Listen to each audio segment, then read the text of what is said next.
వారి మీద దాడి చేసి వాళ్ళ ల్యాప్టాప్లు గుంజుకుంటున్నారు.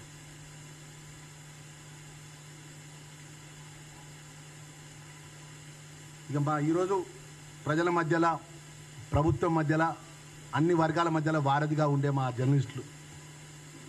జర్నలిస్టుల సోదరులపై కూడా 2018-23లో కూడా సాక్షి కానీ, TV9 కానీ, NTV ప్రభుత్వంపై విమర్శ రాగానే FIR నమోదు చేయడం జరిగింది. వెలుగు పత్రిక కూడా వెబ్సైట్ల మీద కానీ, ఎడిటర్ల మీద కూడా IT యాక్ట్ కింద కేసులు నమోదు చేస్తున్నారు వాళ్ళు ప్రభుత్వంలో. మునుగోడులో బై ఎలక్షన్స్లో 2 జర్నలిస్టులను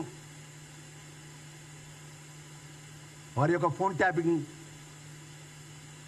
ట్యాపింగ్ కేసులో ఇరికించింది 2 జర్నలిస్టులను. గోదావరి ఖనిజ ప్రాజెక్టు వద్ద గిరిజన మహిళలపై దాడి చేసిన 2020లో మైనింగ్ వ్యతిరేకంగా నిరసన చేసిన గిరిజన మహిళలను పోలీసులు లాక్కొని తీసుకెళ్లి జీబులో బలవంతాన కూర్చోబెట్టి అరెస్ట్ చేసి కేసులో పాల్చేసింది. మహిళా సంఘాలపై NHRCలో ఫిర్యాదు చేస్తే ప్రభుత్వం ఒక మాట కూడా దానికి జవాబు చెప్పలే. గిరిజనుల భూసేకరణ మీ అందరికీ తెలుసు. తెలంగాణ రాష్ట్రంలో గిరిజనులు కానీ, దళితులు కానీ, బీసీలు కానీ, అట్టడుగు వర్గాలు తెలంగాణ ఉద్యమంలో ముందు వరుసలో ఉండి వారి జీవితాలు బలిదానం చేసుకున్న వర్గాలు ఆ వర్గాలు.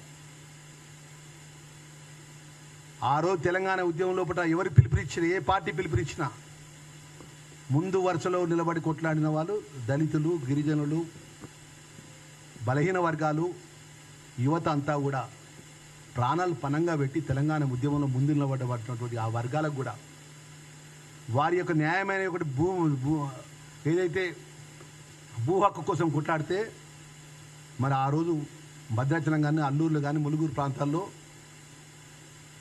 పోలవరం మానవ హక్కుల ఉల్లంఘనలు జరిగాయి.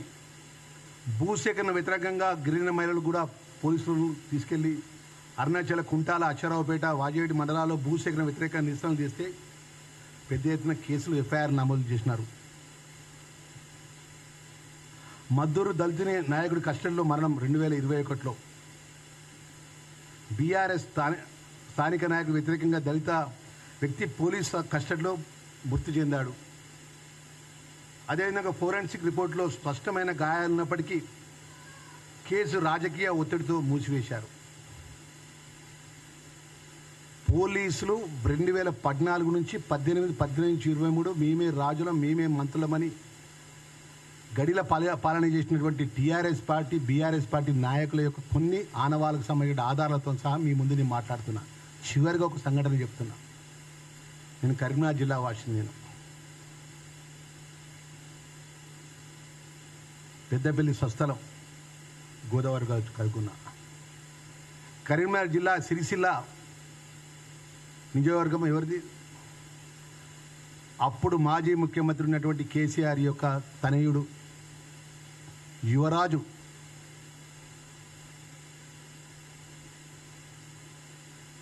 ఆయన కనుసగలో రాష్ట్రాన్ని నడిపినటువంటి కేటీఆర్ నియోజకవర్గం లోపల నేరెళ్ల సంఘటన విషయం లోపల ఇక్కడ మీడియా మిత్రులంతా సాక్ష్యం అని చెప్తున్నా. నేను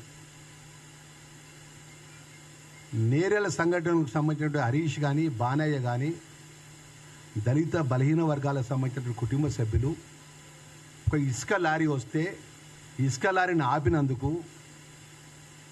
ఆ ఇసుక లారీ కింద పడి తొక్కి చంపేసి నిరసన తెలియజేసుకుంటే నిజంగా చెప్తున్న సమాజంగా యావత్ ప్రపంచంలో ఉన్న ప్రజలంతా తల వంచుకునే విధంగా అత్యంత దారుణంగా హింసించి 3rd డిగ్రీ ఉపయోగించి వాళ్ళను జీవితాలు రోడ్డు మీద నిలబడకుండా కొట్టి పడేసినారండి. నేను ఆ మాజీ జిల్లా పరిషత్ చైర్పర్సన్గా, మాజీ SC కార్పొరేషన్ చైర్మన్గా నేను పనిచేసినాను. నేను బట్టి విక్రమార్క అపోజిషన్ లీడర్గా అక్కడున్న ఆ జిల్లాకు సంబంధించినటువంటి మాజీ MP పొన్నం ప్రభాకర్ గౌడ్ గారిని, మాజీ మంత్రి శ్రీధర్ బాబు గారిని, నేను నలుగురం కలిసి అత్యంత దారుణంగా నేరాల సంఘటనలో జరిగిన బాధితులను గవర్నమెంట్ హాస్పిటల్లో పోలీస్ నిర్బంధంలో వైద్య చికిత్స అందిస్తుంటే మేము కోర్టుకు పోయి కోర్టు అనుమతితోని వాళ్ళని కలచడానికి వెళ్ళినామండి. మేము వాళ్ళు ఆ ఇనుప మంచాల మీద ఓరు ఇటు తలకాయ పెట్టుకుంటే ఓరు అటు తలకాయ పెట్టుకున్నారు. అట్లా ఒక చిన్న రూమ్లో అందులో లోపల ఒక బాత్రూమ్ ఉంటుంది అంతే. అందరు బెడ్ల మీద ఇట్లా శవాలాగా పడిపోయి ఉన్నారు. నేను యథార్థమైన విషయం చెప్తున్నాను. నేను వ్యక్తిగతంగా ఆరోపణ చేయట్లేదు ఆ ప్రభుత్వం మీద, యథార్థమైన విషయం చెప్తున్నాను నేను. ఆ జరిగిన సంఘటన బాధితులు కూడా ఇప్పుడు ఉన్నారు, ఇప్పటికి కూడా మన ముందే. అన్న దండం పెడతా అన్న, మళ్ళీ ఒక్కసారి వస్తే విషయం తీసుకొచ్చి అన్న, విషయం దాగి చచ్చిపోతామన్న, ఈ దెబ్బలకు నిలబడలేకపోతున్నాము, కూర్చోలేకపోతున్నాము, ఒక్క మూత్రం పోసే దగ్గర తప్ప అన్ని దెబ్బలే అన్న. మా జీవితం, మా భార్య, మా పిల్లలకు మేము రేపు పొద్దున మేము పని చేసుకుని బతుకుదామని బతకలేని పరిస్థితి ఉన్నామన్నా. మేము దళిత కుటుంబాలు పుట్టినందుకు మేము చేసిన పాపం అనే హరీష్ రావు ఏడిస్తే కళ్ళెమ్మడి నీళ్ళు వచ్చినాయండి మాకు. ఒక విషయం డబ్బా ఉంటే తీసుకుపోయి అన్న నెక్స్ట్ టైం వచ్చినప్పుడు మాకు విషయం డబ్బా ఇచ్చిపోయిన తాగి చచ్చిపోతామని మాట్లాడిండు. మాట్లాడితే ఆ బాధిత కుటుంబాల మీద అప్పుడున్న ప్రభుత్వం ఉన్నట్టు యువరాజు యొక్క సామ్రాజ్యంలో పూట జరిగిన సంఘటన మీద న్యాయ విచారణ జరిపించి ఎందుకు ఈ విధంగా కొట్టాల్సినటువంటి అవసరం ఏమి వచ్చిందని అధికారుల మీద గిట్ట ఎవరి మీద ఒకరి మీద యాక్షన్ తీసుకున్నారా?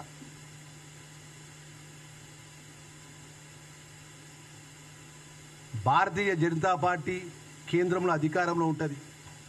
అప్పుడు బండి సంజయ్ గారు కూడా దీనికి కీలకంగా ఈ విషయాన్ని అంశం లోపల వారు కూడా ఆ బాధితుల పక్షాన పోరాటం చేశాడు.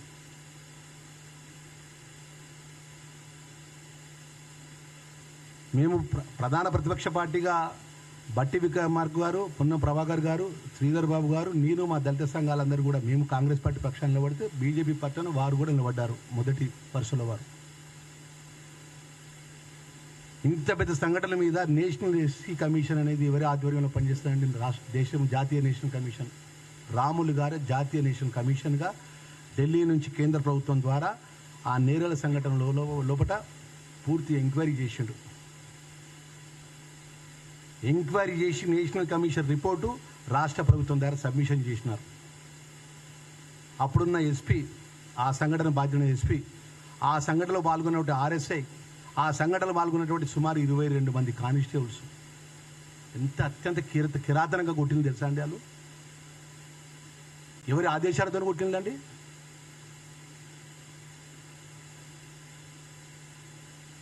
మీ ఆదేశంతో కొట్టలేదా? ఎక్కడ పోయింది ఆర్ఎస్ ప్రవీణ్ కుమార్? అప్పుడు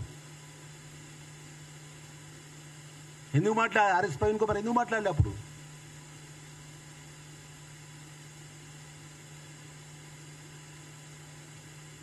సంతోష్ రావు జరిగే ఇసుక లారీలకు అడ్డం వచ్చినందుకు, దొరగారి యొక్క ఇసుక వ్యాపారాలకు అడ్డం వచ్చినందుకు, కేటీఆర్ యువ సామ్రాజ్యంలో ప్రశ్నించినందుకు, జీవితాలను ఎందుకు పనికి రాకుండా పోలీసు వాళ్ళతో అత్యంత కిరాతనంగా 3rd డిగ్రీతో హింసించి యావత్ రాష్ట్ర ప్రభుత్వం అంతా ప్రధాన పత్రికల లోపల, ఎలక్ట్రానిక్ మీడియా లోపల లైవ్ చూపెట్టిన తర్వాత దేశంలో ఒక స్పీకర్గా పనిచేసినటువంటి మీరా కుమారి గారు, ఢిల్లీ నుంచి బాబు జగజ్జీవన్ రావు గారు కూతురు, తెలంగాణ ఇచ్చిన తల్లి స్పీకర్గా ఉండి ఆ తల్లి రాష్ట్రానికి వస్తే పోలీసు యొక్క పికెటింగ్ పెట్టి చుట్టూ పోలీసు ప్రహారా పెట్టి మా వెంబడి మేము కరీంనగర్ ఉత్తమ్ కుమార్ రెడ్డి గారు పీసీసీ ప్రెసిడెంట్గా ఉన్నారు.